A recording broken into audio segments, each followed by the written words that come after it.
This is the elevator at Bass and Bennett in Pittsburgh, Pennsylvania. I don't think this is a public elevator, but there's nothing saying I can't go on it, so I'm going to do it anyhow.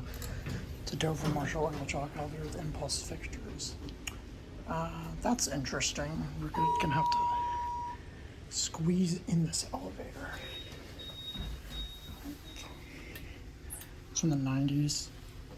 It's underwater. I don't think it's been used in a while, but I know it's inspected. Go up to 2. Here we go up. I have no idea where this goes. Probably their storage or stock room. This is a very tight fit. We're at 2.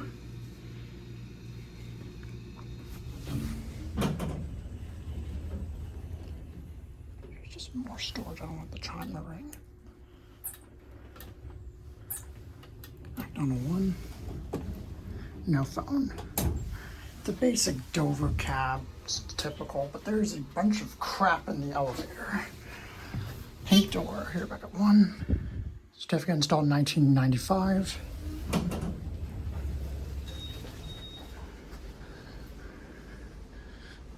Newer alarm bell.